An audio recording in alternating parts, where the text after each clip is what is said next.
Why would audio now? Why would the mute button be muted? Oh my gosh. Okay, do we have it now? Let me check this. Yes? Now do we have it? Oh my gosh. Okay. Sorry. Happy Friday. Welcome back to Reality Water Cooler. I am Sarah from Texas, and this is now our place to chat all the reality TV, Jeff Lewis Live, Jeff Lewis Extended. Oh my gosh. Me and technology are not friends, y'all. Thank you for being patient there for a second. Sorry about that. Okay. Thank you. I'm so glad. Please hit the like button. Thank you so much for joining live. If you're listening or watching on the replay, thank you so much. Join along. We still love to hear and read what you have to say. Okay, today I'm going to chat a little bit about the season finale, if you want to call it that, of Smothered on TLC. This is the show where generally moms and daughters become obsessed with each other. I mean, literally obsessed. But there is one couple this year that is a mother-in-law and a son-in-law that have become very close. So anyways, basically one of the main couples that I'm obsessed with, it's been on for a couple of seasons now, is Gabriella, who's 23, and her lookalike mom, who is 56 years old. They are attached at the hip. The interesting thing to me is when these people have other siblings, especially other daughters, because I just keep thinking, I have 4 daughters. I can't imagine if I was obsessive with one of them and the other ones had to just sit back and see me spend all of my time and energy and money and emotions on just one kid. Like, how awkward.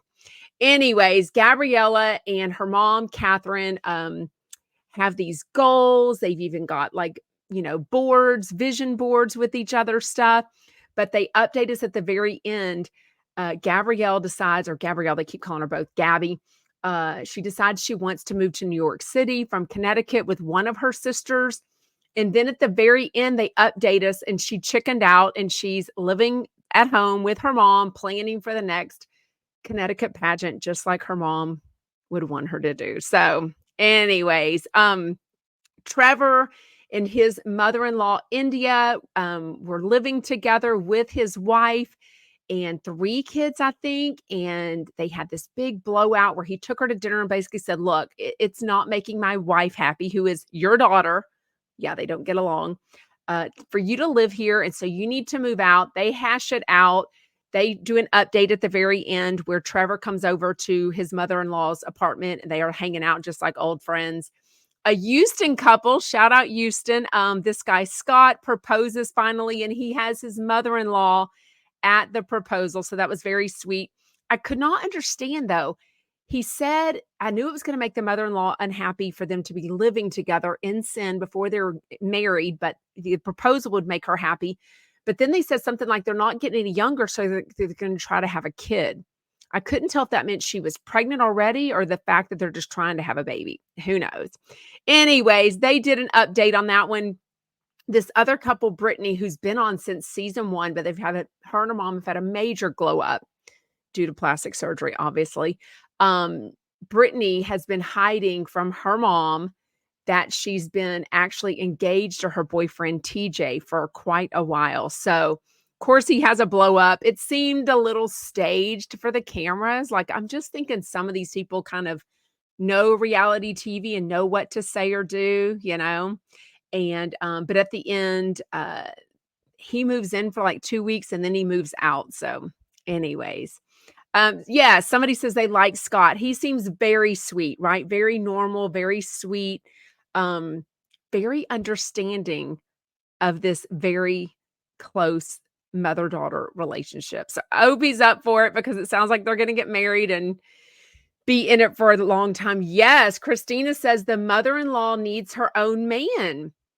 And what about being obsessed with your daughter or your grandkids? Like, she seems to be best friends with her son-in-law. And I think they've dated. Don't you feel like they've dated for like a long time? Or like they grew up on the same street or they knew each other since they were like teenagers? It seems like they've been married a long time, but also dating a long time. So this mother-in-law, kind of raised this guy, Trevor, as a son of hers. So anyways, Yes, I think so too. Melanie says TJ is a sweetheart too. And he's only 28. The mom is very rude about like, it's almost like you're 35 or 40 years old and you don't have your career together. Okay, I mean, he's 28. He's not 35 or 40. And, if he does live at home, I don't know, maybe he's saving all that money. Like we don't know what he's doing. Like they don't give us that aspect of it. So, anyways, ew, Christina. Oh, I can't get this out of my brain now. I think they had or are having an affair.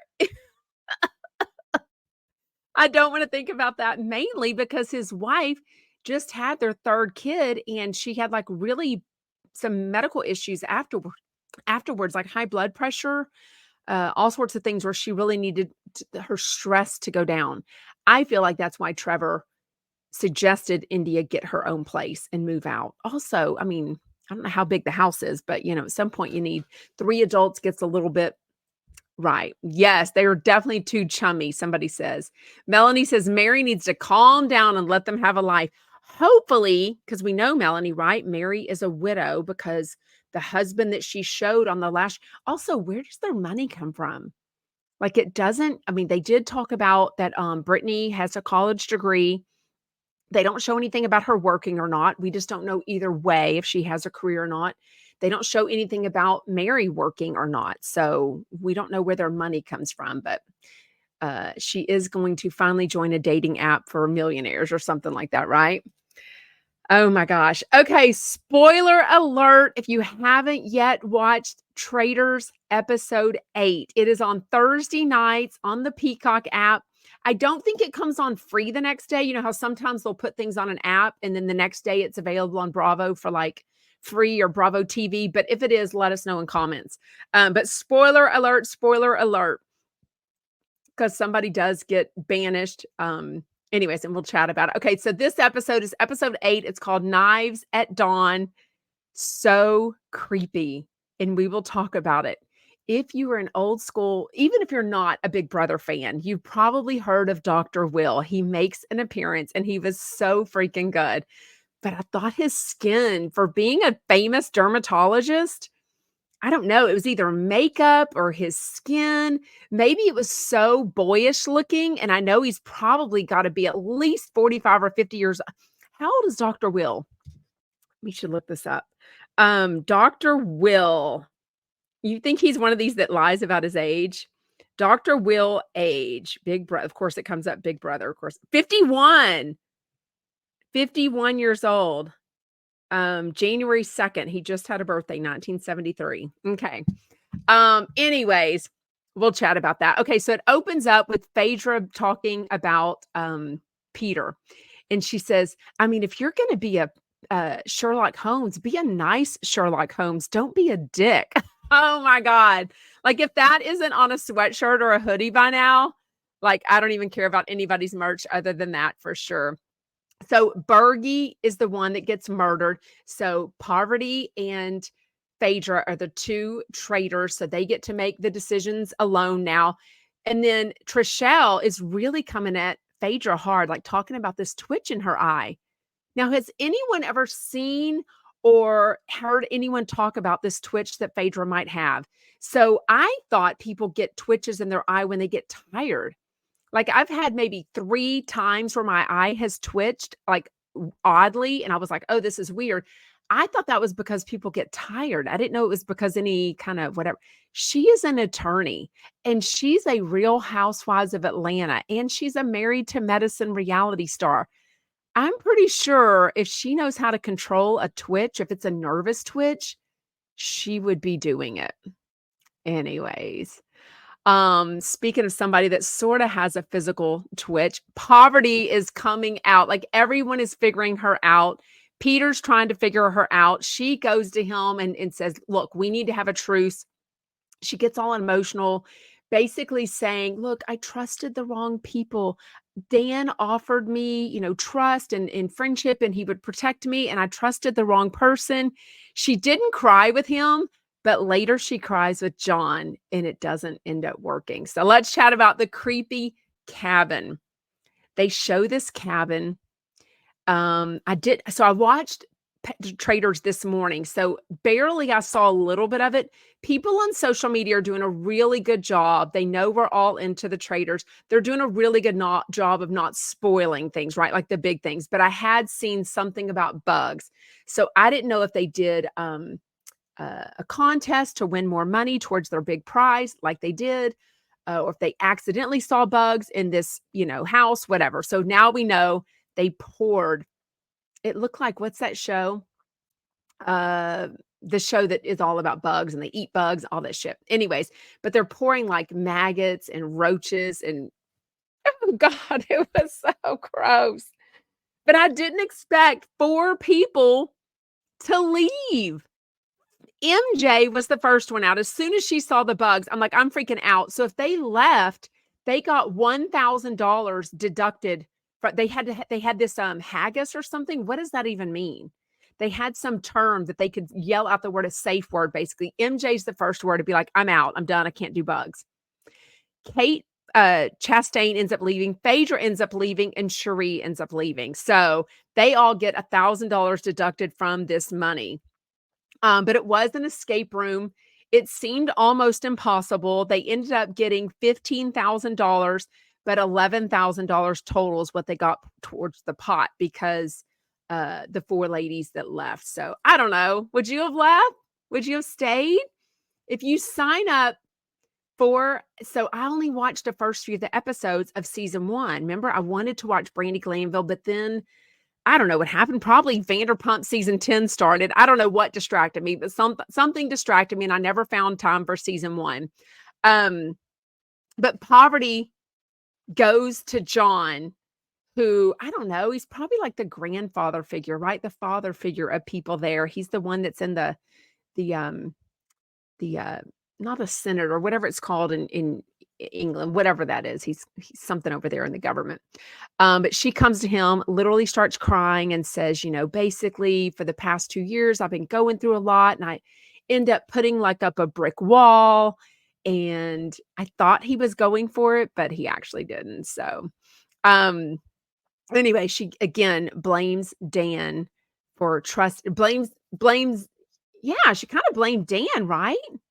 She definitely didn't take responsibility herself. She was like, I, trusted Dan and I wasn't able to trust him. And I kind of came up like a brick wall. Trishelle again comes up with her notes on Phaedra. At one point, it was like 5 votes. So then they have the round table, right?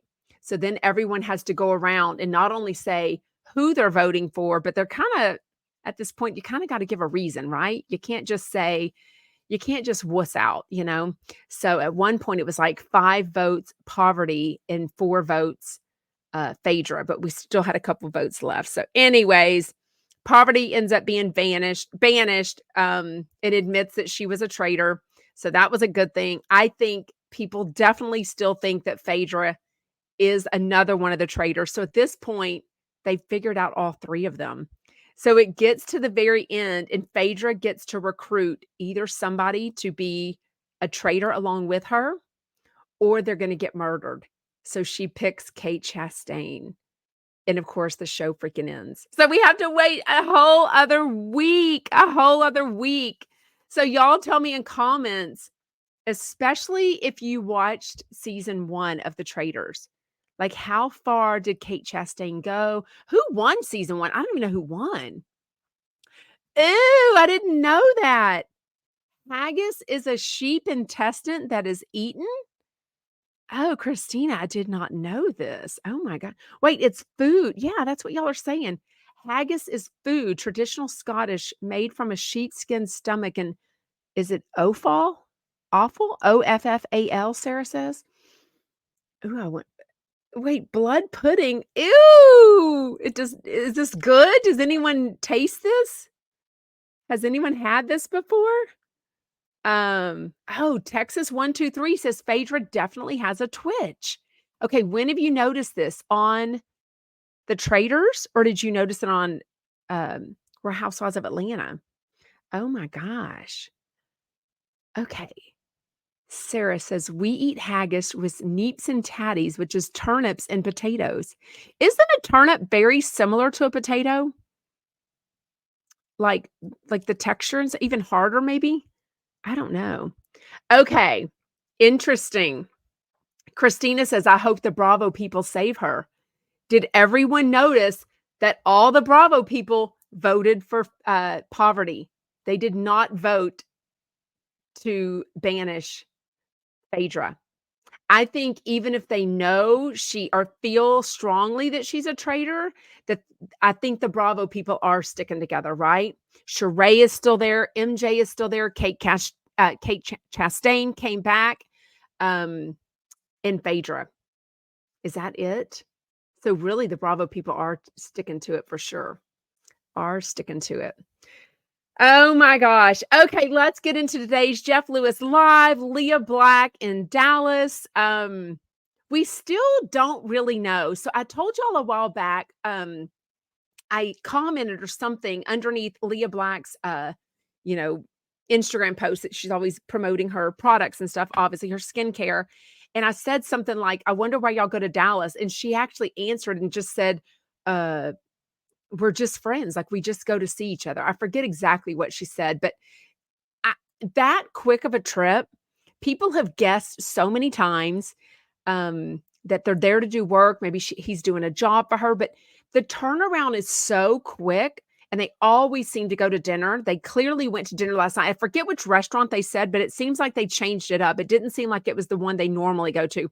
How many listener chumps, do you feel like made a reservation for the time and the location for that restaurant that they thought it would be, and then it ends up being a different restaurant? Wasn't it a different one? I was kind of doing something else whenever they talked about it. I feel like it was a different one they talked about it. But they did go to the Roundup. If you look at Lea Black's Instagram, it was reposted by somebody named like Gary or something. I'd have to look and see what it was. I don't know if that's her social media person, if it's just a friend. I have no idea. But there are definitely some pictures of friends. I don't know. Shane, Lea Black, Jeff Lewis, EMZ, and EJK. She tagged or he tagged some other people. And there's like a picture of Jeff and Shane checking in at the hotel. Can y'all see that? Anyways, this is on Lea Black Miami's Instagram. So it's like a reel somebody made. Anyways, but I just wonder, because I mean, at this point, he doesn't make any secrets about that restaurant that he goes. I can't think of the name of it. It's like two names, like I forget the name of it. Is somebody putting in the comments? Oh, Texas 123 said you have noticed Phaedra's twitch on both the Traitors and the Housewives shows. I do feel like she's not had a reaction either way. Like she doesn't ever seem surprised when people show up or when people are banished. But I never knew if that was somebody, the editing or something. I don't know. Susie Barker said there were chumps at the Roundup. Yeah. And even said 3 people bought like new boots to go to the Roundup or something like that. But the Roundup is the bar. Were y'all watching Watch What Happens Live last night? So Watch What Happens Live, the very end, Andy did like 5 something, and he did 5 bars that are popular. And he did the Roundup for Real Housewives of Dallas, because that's the one where somebody was saying that what's the girl that's they have like a med spa or something. Anyways, and they said the husband got a blowjob there. Wait, VPR Love says, my sister's been close friends with Dan's sister for 25 years. I'll have to ask her if she can get me tea. I've met Dan before after he won Big Brother the first time. He came to a mutual friends party. Tell me he's nice.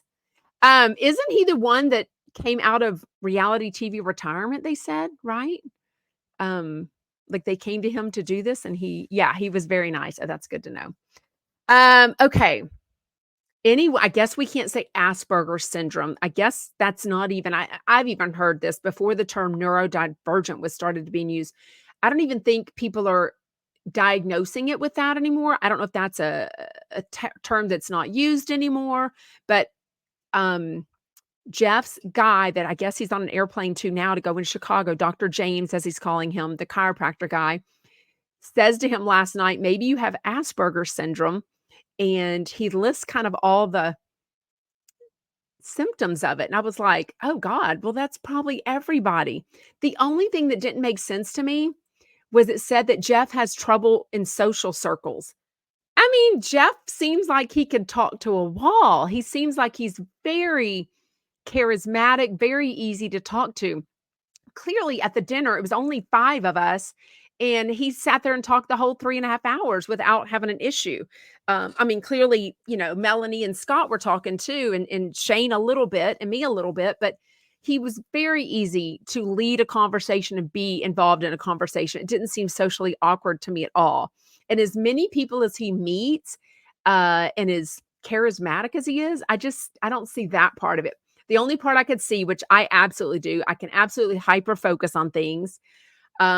Jeff Lewis Live, right? And then when I'm done, I'm done. So like I can get super into things and then be just like over it. So what was another one of the things they said?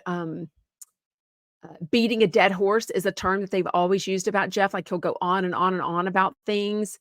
I don't know. I don't think he's neurodivergent, as they said, but Anyways, he does bring up Heather McDonald. He says he regrets getting involved. He basically says, it wasn't my fight, right? So he says it took me about 5 months to start seeing Heather's side of things. Does this mean he's opening things up? Maybe they could have a talk. I do not know. He also brings up Brandy and Julie and Lea. Don't forget, I think it was at Leah's party. Y'all tell me if I'm wrong. Wasn't it one of Leah's? I feel like everyone meets through Lea. Like Lea, it's like 6 degrees of Lea Black, right? I feel like they've said that Brandy and Julie were at a party and Jeff Lewis was there, and that's how they ended up meeting at Lea Black's party, right? Oh gosh, Pol said he wants to do Asperger's. Goodness. Like do ask. VPR says, I want to go to the roundup. I've never been. It's about 4.5, 5 hours from me. But yeah, I would definitely not now. I mean, I've been called a stalker for a year and a half now. I'm definitely not showing up at the roundup. I mean, if you know me, whenever I show up at places, it's usually very public that Jeff has said, or I've bought a ticket to something. So I've never like surprised him anywhere like that. Anyways, but I love that listeners does, and it seems like Jeff loves it, right? But anyways, Lea very clearly also says about this Brandy and Julie thing that, I think she used the term, I don't have a dog in the fight, which I don't know. Even whenever I was talking to Brandy and Julie at BravoCon, they very clearly, and I've told y'all this more than once, they very clearly at the time, and they seem to still maybe have this attitude of, if you are on Jeff Lewis's side, then you are against us. So I feel like, Lea Black has been on Jeff Lewis Live probably 4 to 5 times, maybe 3 to 4 times since the Brandy and Julie feud. So I can understand them seeing that Lea is taking Jeff Lewis's side, even though she says she just wants to kind of open the doors for them to communicate, maybe see each other's side to it all. But I don't know. Y'all let me know if you think there's hope. Also let me know, how much is an Hermes ostrich bucket bag worth? Like, I have no idea, but this Hermes orange, I didn't even know was a thing, but I don't know. Oh my God, that's so fun. Texas 123 says, Roundup is so fun. Lady Gaga showed up when she was starting out. That sounds fun. Is it all country or no? I feel like, is Lady Gaga country music? I don't feel like she is, right? Yes. Leanne Locken. Maybe you would see Leanne Locken. Didn't they show them at the Roundup? I totally forget. Yes, Carrie's husband. It was definitely Carrie's husband, VPR Love. Yeah. Brandy and Julie and Heather McDonald have burned the Jeff Bridge, if you ask me, Melanie says.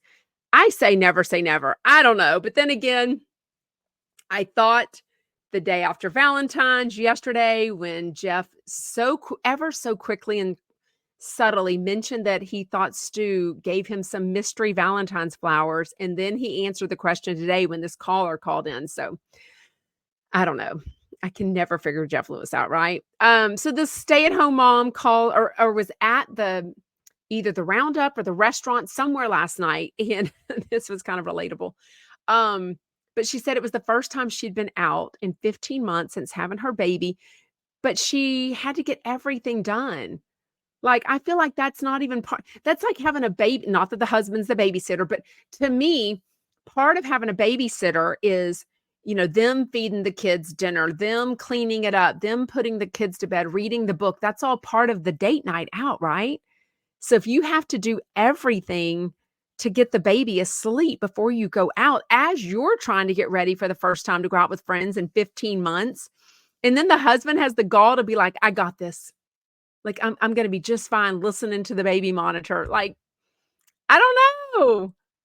I that is not my situation at all. Like, I am definitely when the kids were little, if I was going to mom's side out or going out with friends, what have you, uh, I wasn't doing I might have nursed them because of breastfeeding. I might have nursed them to sleep or that final whatever, because I had some kids that didn't take a bottle. So, and even if they did, I didn't pump for them.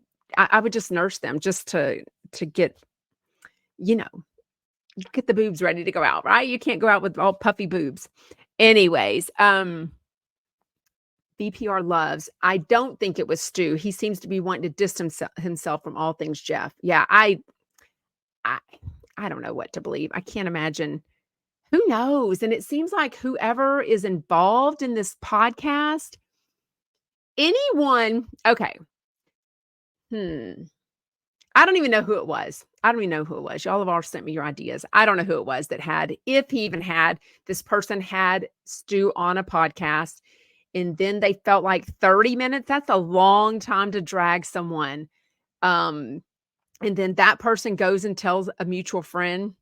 I don't know. It just seems very, very sus, very sus. Okay, Lea Black has studied human nature, so she knows Jeff really well. Like, she even talked about coming, I think, to Houston. Every 6 weeks, she would come here and take, like, this not a class, like a class, and one was even on, like, orgasms or something. It was interesting. Um, oh, that's sweet. Thank you, VPR love. I'm so glad Jeff didn't turn on MJ. We don't need anyone else dealing with what you did, Sarah. Um Yes. Plumeria, that's right. Oh, this is interesting. Okay, Asperger syndrome is not a term used anymore.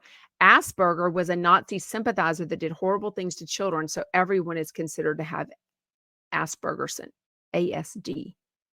Oh, okay. I didn't know that was the reason. I knew for like a year or two, people weren't really using that term to diagnose anymore. So, um, interesting. VPR, why are you here? Oh, wait. Why? What's going on? Do you think those Oh, I wondered that too. Jets LLM. Do you think those random girls on Leah's story who were out with Jeff were another $10,000 dinner group? I wondered that. He did say no, no, no. I think he even told us the dates of those. I think he said, and I remember because it's leap day, February 29th, right? Wait, is that leap year? Yeah, there's usually 20. Never said I was smart. Leap year is, I thought he said February 29th for another one, and then April was another one of the $10,000 dinners. So I don't know. I can't imagine. I can't imagine them posting the $10,000 pictures. Like, I don't think Jeff or Leah or anyone has ever posted them. And then I think if they wanted Leah to be at the dinner, Jeff probably would have talked about it. I don't know. I don't know. Guess it could have been. Guess it could have been for sure. Um, Yes, there are also gay bars in Dallas called JR and Sue Ellen's, named after the show Dallas. Oh my God, my mom totally watched Dallas growing up. Um, Anyways. Okay, what else? Oh, build your own bundle. So very confusing. Even Shane was already getting DMs about this. It's 40% off if you buy 3 or more products totaling $60 each. So it's going to be easy to do. LeaBlack.com. You don't even have to put in a code. It's not code Jeff. It's not code Jeff40. The code is actually Beauty Drop, but I don't even think you have to put that in. If you just buy 3 or more products, or even 6 products, you get 40% off, which is I think the most I've ever seen. I got her products. They gave this whole. They were all Lea Black. Maybe there was nothing else in it, but all Lea Black products for the season 1 Hollywood House of Party in this like a waist pouch, like a fanny pouch. Um, so that's how I tried a lot of her products, and then I ended up buying some more whenever I ran out. I think it was like a 4th of July sale. So I think 40% is the most I've ever seen. So this is actually a really good deal. She's got these new chest things for the and that's definitely where I'm aging from being out in the sun for sure. But basically it's like the eye patches, they just made them bigger for the chest. But whatever that fancy word, décolletage, whatever the name is, your chest. Clearly most women don't have hair there. So our wrinkles, our age spots, freckles, all the things show up there for sure. Oh, Christina says, gotta go nurse. Oh, the nurse is here to take out the IV. Okay. Anyways, how much is it for a private escort to take Jeff from the airport to the plane and literally sit them on the plane? They said more than $400. This sounds almost like that, what's that brand they talk about? JSX or something like that, Jet Suite or whatever it's called. I don't know. I love how as rich as Lea Black is, she's very independent. And I love that she doesn't waste money. She was like, Jeff, you are wasting money doing that. Like, you don't need that. Like, you can do this by yourself. I promise you. And Jeff's like, no, I might end up on the wrong plane. Might end up in Miami. I might end up somewhere else. I don't even know. But one thing that was so relatable, I think I've told y'all this story before. So I've been in Houston my whole life, even in college, but my parents had a beach house since I was 10 years old. So the amount of time since I was 16 years old and driven from Houston south to Galveston to the beach house, so many. But one time I was going from Houston to Dallas to hang out for the weekend with some coworkers at our facility in Dallas. I was by myself without even thinking. I just got in my car, got all the way to the Galveston Causeway, which is basically the bridge. So Galveston is an island, so you have to a bridge they call it the Causeway to get over to the island of Galveston. I saw this is like an hour 20. Okay. I get to the Causeway and my brain goes, holy cow, Sarah, you were driving to Dallas. So I had to U-turn, just like Lea Black said she had to do, but she got off on the wrong exit. What she did is much smarter than what I actually did. She just got off and got gas, and then she went north or south. She went the same way she was going, the opposite way she was going to go home. Instead, she had to make that up. I got all the way to Galveston, had to turn around and keep going to Dallas. Then I ended up getting a speeding ticket on 45. When these other cars were like flying by me, I'm the one that got the speeding ticket in this little podunk town on 45. I remember that. I was probably like 25, 26 maybe. I think it was in between dating two guys, in between dating my boyfriend of 8.5 years and dating my now husband. Anyways, ridiculous though, but you remember stuff like that because it was so dumb. I mean, I'm terrible. And Pol and Patrik talk about this on the Jeff Lewis extended show. Patrik is apparently very good with directions and Pol is not. So as many times that they've been to Doug Buden's house, Patrik even tells on Pol that last time they went, he had to put it in navigation how to get to Doug's house. Definitely something I would do for sure. Okay, who remembers The Queen of Versailles? It's now going to be a musical, and I think they said Kristen Chenoweth is going to play the lady. Now that's a stretch. Kristen Chenoweth is tiny, like 4 foot. I mean, I don't even know how, well, we can look it up. How tall is Kristen Chenoweth? She's tiny. She's even been on Watch What Happens Live before and like fit into like tiny clothes, like size 8-year-old clothes. Oh, she's 55. Gosh, she's so beautiful. Height, 4'11". So she's tiny. I don't know how tall the Queen of Versailles lady is, but she always seems tall in her stories. I don't know. She's the one, they were building this mansion. I mean, mansion in Florida. There was a documentary about it. It's amazing. Jeff Lewis, as part of flipping out, came and she wanted his opinion. Well, a lot of the stuff they'd been buying was very like hotel, like it seemed like they were buying in bulk. And by the time they were going to have the money to get to this house, because then the financial, everything collapsed and all this stuff that's probably meant for this house is either outdated or rusted or, whatever by now. So Jeff clearly didn't take the job. It would have been a full-time job helping to design that house, but it also seemed clear at the flipping out, the wife and the husband weren't on the same page with using Jeff, and I don't think they wanted to spend what Jeff was going to have, right? Yes. VPR love. Yeah, very hotel-like in that house. Their daughter passed away? Ooh, I don't think I knew that. Don't they have like 6 or 8 kids? They have a lot of kids. I don't know if it's all biological kids, adoption, fostering. I don't know, but it seems like they have a lot of kids, right? Very good documentary, Queen of Versailles, Versailles, because the whole, yeah. Tin Snooze says she was a hoarder too. I hate using that word, but I do think she was a hoarder. Oh, died of an overdose. Oh, Sarah, that's terrible. That's a parent's worst. Any way to pass is a terrible nightmare, but anyways, okay, Zoila returns next week. Very nice that he's been paying her for these past 6 months. I mean, I don't know how it works when you're basically employed by, I guess it's Jeff Lewis Design. That's a company, but I always think you have to be employed by like a big company to qualify for an employment, or I don't know what all that stuff is, but Jeff's been paying her outright for sure.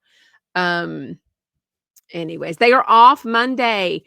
So a caller calls in and asks about Stu in this podcast, and I don't know what he's doing with that. It's almost sounds like Jeff's getting the attorneys involved in like defamation or something like that. Another caller calls in and asks about MJ, and she says, I'm a big fan of MJ. I'm just curious if she's going to explain that. He basically says, we did talk, everything's good. She's a very close friend of mine, but I'm going to let her tell her story on that. So I think that'll be next week whenever she's on, I think Thursday. So Monday is a holiday, no show, meaning I won't have a show either unless something dramatic is going on, which really none of the show. I mean, Beverly Hills is lame. Vanderpump Rules is lame. Like Traitors is the most exciting thing going on for me, right? I'm looking for the reunion of Beverly Hills, but that's not going to be for 2 more weeks, I guess. Thank you. Melanie says, be sure to hit the like button, please. Thank you. It's a thumbs up button on YouTube. Thank you. Oh, I didn't listen to Jeff Lewis Live when Zoila used to come on. Did she come on the show as like on the radio? Maybe when he was on 1 or 2 days a week or something. I don't remember that either. But again, I didn't figure out the app until fall of 2021. So I didn't figure it out that long ago either. Oh, Jets LLM. Zoila's milking it, no doubt. She is having bad luck with this car, right? For sure. Okay, real quick, and then we will wrap it up for this weekend. Don't forget, if you're a subscriber, we go live every Sunday at 7 Eastern for an Ask Me Anything. So join us here on Instagram at Sarah from Texas, or join me on YouTube, Sarah from Texas. And it goes up as a replay on both too. Jeff Lewis Extended Day is Pol and Patrik. He did not say, and somebody else noticed this somewhere, either in the subscriber chat or on the Sarah from Texas Facebook group, somebody talked about Patrik didn't say like, what's up, 102 bitches. He didn't say bitches at all. I almost felt like last time when Jeff was on, like when he was saying it, Jeff was kind of like not loving it. I don't know. So maybe he said something to him. I have no idea. Maybe he just died out. We get bored of saying the same thing. So maybe he got tired of saying it. But he opens up talking about his chest, and he and Pol were kind of arguing about fat removal. Who even has, Pol and Patrik are both so small. Like, I don't even know how they've admittedly been on Mounjaro or Ozempic, one of those, to lose weight, but they are both so small. Like, Patrik is clearly a lot taller, but they're both very small bone. They're not big people at all. But Patrik was talking about having his fat from his chest removed. And I'm like, I don't even know how that would who has fat on their chest? Um, oh, you thought they seemed a little off today? Nick says. Um, they are so sweet together. The calls they got, that's love letter, the Valentine's cards that Patrik wrote to Pol, so insanely sweet. The fact that Patrik had to get to the owner of the florist to override this big long note that he wanted to write to Pol was very sweet, because most people would be like, oh, never mind. They did do Chaz Dean's reading yesterday. He says he cried. So that'll be interesting. They weren't going to talk about it yet. So I don't know if they'll show that on Undressed with Pol and Patrik on YouTube, or if that'll be on the podcast. I don't really know. But anyways, one caller called in, and she had a very crappy Valentine's, like her husband of a long time. She just found out he'd been cheating for a year and a half. She's had 2 babies with him. And so instead, she and her son went and bought 3 or 4 or 4 or 5 or 6 dozen roses and passed those out to people that look like they needed a little uplifting. So I thought that was a very sweet call. They got lots of sweet calls. Pol told the story about his name being Paul originally, and his mom, he's Armenian on both sides, so his mom used to say his name Pol. That's how she pronounced it. So he talked about why he likes his name pronounced that, because it reminds him of his mom. So it was very sweet. Anyways, and then they kind of end it with a very, I don't know, controversial, I guess, because I permanently borrow Sweet and Lows when I go to restaurants. So it's a little whatever, but he's talking about if he's a stealer or if he's just collecting things that don't have a price tag on them. So he talked about like lemon and lime and avocado trees, if you're able to like take those without knocking on the neighbor's door. I don't know. Yes, I think so too. Diane says they seem so romantic about each other. And you have to understand, they are together all the time. And I've said this since I first met them in June of 2021. Or 2022, they are actually so nice to everyone. So it's not like they're nice on the virtual coffee readings, the in-person coffee readings. They're really nice people, but they do seem very much in love. I have not had another coffee reading. I don't think I would do one virtually. I would do it more in person. But when they asked me at BravoCon to go down to their hotel and do it, that's why I did it, because I was in person with them. But I don't think I would do a virtual one. But anyways, you can't take people's flowers either. I don't think I would do flowers unless it seemed public, like not somebody's house. Never take from someone's trees or their flowers. Yes, Krista says, I love the way Pol and Patrik treat people. Oh, Sarah, you are kind like that. Thank you so much. Well, I hope you have an amazing weekend. We'll see you Tuesday, unless anything amazing happens for Monday. If not, we'll all enjoy the day off. I don't know if you have the day off, if your kids are off school, if you get to lounge around, or if you're going on a long vacation like Jeff is to Chicago. I'm sure he'll tell us all about it. Anyways, but I will see you next time, 12 o'clock Pacific, 3 p.m. Eastern, here on Sarah from Texas YouTube. Bye, y'all.